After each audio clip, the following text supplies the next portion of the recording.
Hello, everyone, and welcome to another episode of Marketing Mode. I'm Jenna, I'm Todd. and today we're talking about three things that should absolutely be on your radar when formatting a survey. Here we go.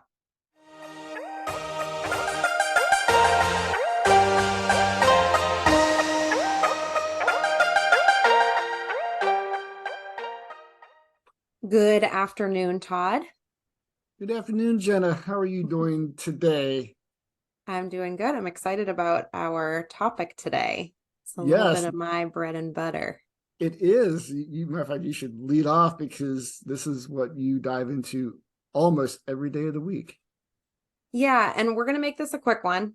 But we thought it would be important to kind of go over these like different elements of how we execute a research project and prior to or post conceptualization of a survey is actually creating the survey itself. And a lot goes into that, more than you would think. So we wanted to give some tips on these critical elements for successfully creating a survey. So I'll start us off.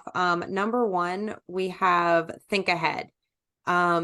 So we encourage you to, and this is what we do, think about the story that you want to tell. Think about how you want this storyline to unfold. If you could think of an ideal table of contents or an ideal, sometimes we tell clients an ideal executive summary. And at the end of the day, things can and very likely will change, but it's very helpful for organizational purposes to think about a survey in that format, right? The story that you want to tell. I agree, Jenna. I know that when we talk to clients and we do what we call like a discovery session where we start, kick off the campaign, the program, and start asking them just questions so we can hear in their voice what they're trying to accomplish. And we speak about the storyline. I know after we have those conversations and we have a better understanding of the storyline that we want to tell, it really does spark pretty quickly the types of questions we should ask. Mm-hmm. Yeah, and if you're curious as to you have no idea, a great starting point is problem solution, right? Present a problem that you're trying to solve, that your product solves for your audience, and then connect a solution to your product, right? Or connect the dots between how to between that problem and how to solve it. Right. And then also I think when you think about it in terms of your value proposition, that can also be assistance too, because obviously your value proposition is what you're going to rely on when you're doing the marketing and sales process. So you have this problem. It's not a made up problem because the data hopefully supports that there's this problem in the industry that you're in. And the solution, a lot of times, if it's a solution that is aligned with your value proposition and what you do really well, then that storyline doesn't have to be a sales pitch. It's a natural flow of this is the problem, here's the solution.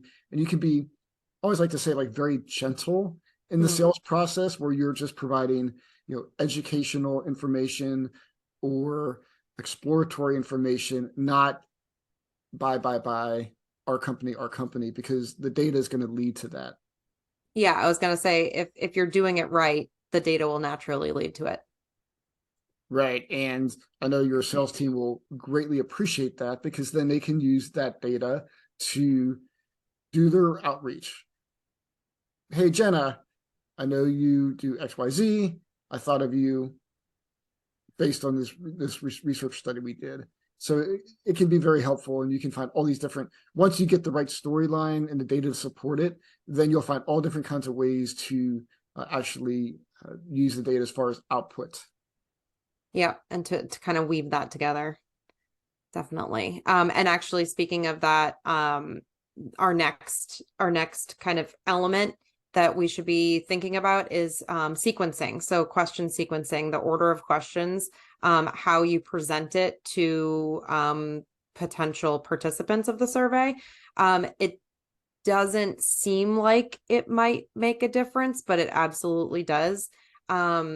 It You want to make sure that you're presenting questions in a digestible way. Right. And going back to the problem solution format, if you're starting out with a sequencing and it's formulating the problem, I think you create curiosity, and also I think you get the participant in the right mindset to be able to answer the questions you have, and you're not just like throwing out these questions that maybe don't connect logically for them. Absolutely. I mean, when you're jumping around from topic to topic or area of expertise to area of expertise, it's incredibly confusing to participants. It causes like survey fatigue. Um, you know, it lowers the quality of your data at the end of the day. So you want to definitely make sure that to someone whose eyes have never seen the survey, it makes logical sense. That's right. And I know sometimes, and Jenna, we grapple with this, like if you have a very maybe complex question, you might want to save that toward the end, but you really have to think about the aspect of, well, can you simplify that? Because maybe sequencing it should be up earlier Hmm. in the survey. And so you might, maybe the solution is to simplify it. Uh, but you think about those type of things too, like just, where is it logically fit? But then, you don't want to make people leave the survey because Hmm. because you're having a question that's long or difficult. But a lot of times that can That's just be true. done with that can be handled with the formatting, and like Jenna does this all the time, so she has a really good feel for drop off of a survey question. Yeah.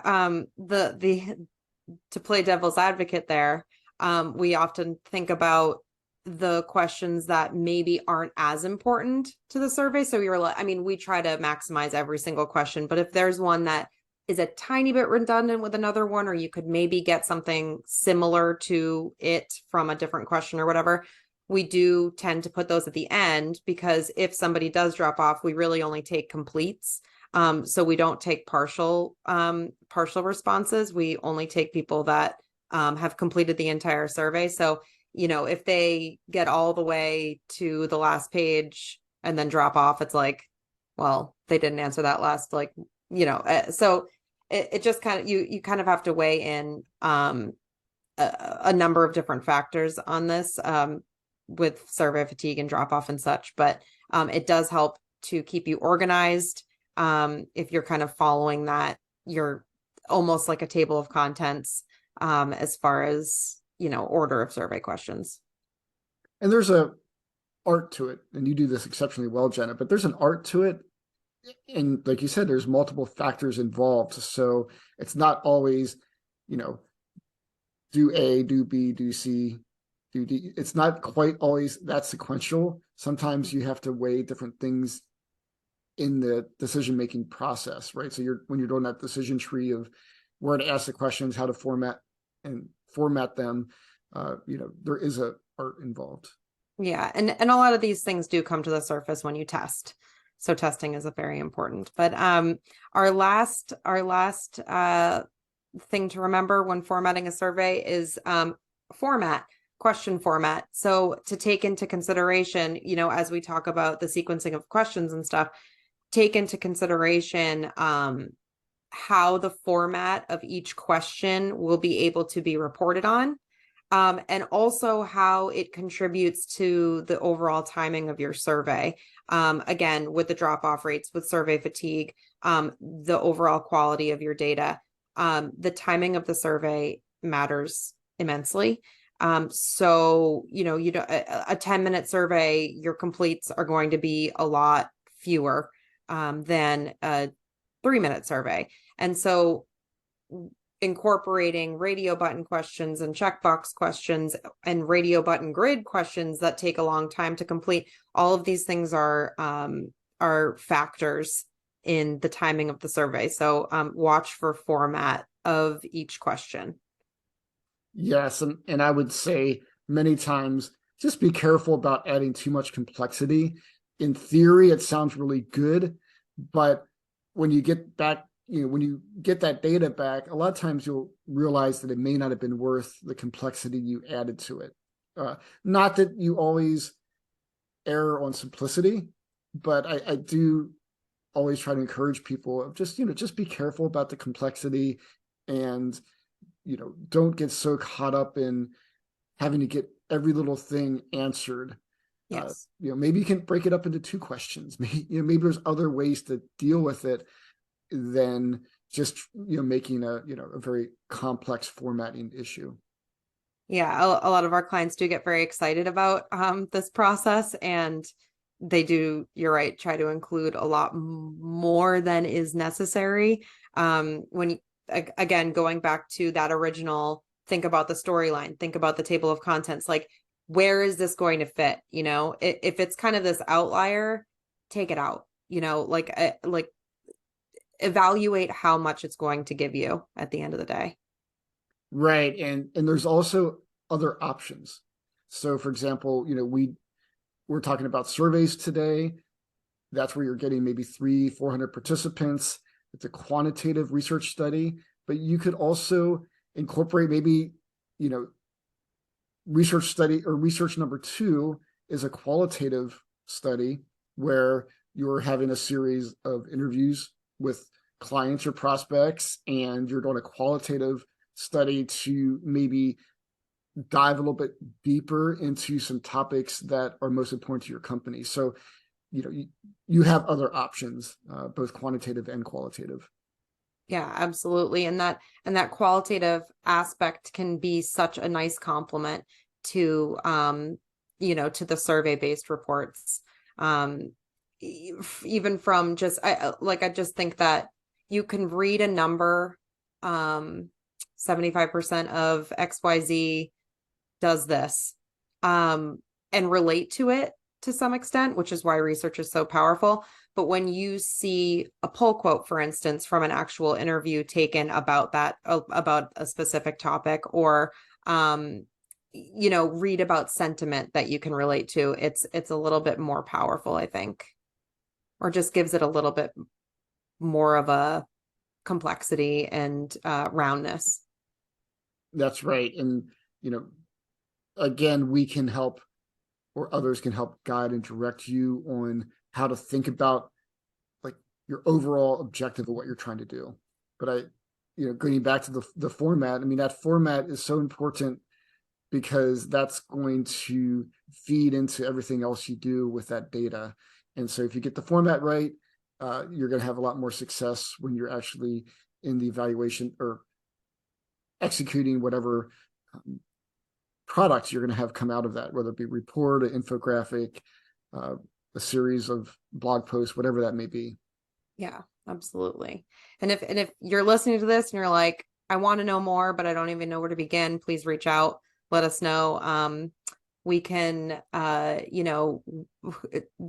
woo you to sleep at night with this talk. Could talk about it all day. But yeah, I mean, it's an important part of the entire process, the entire research process. So we thought it would be good to just discuss briefly. I know we get way too excited about this, don't we, Jenna? We're such nerds. uh, but well, thank you for joining us today, and we look forward to hearing from you. Please provide comments, share and follow us, and we look forward to seeing you on our next episode. Yeah, see you next time. We want to hear from you. Feel free to comment or leave a review, or head over to ascend2.com to learn more about our research.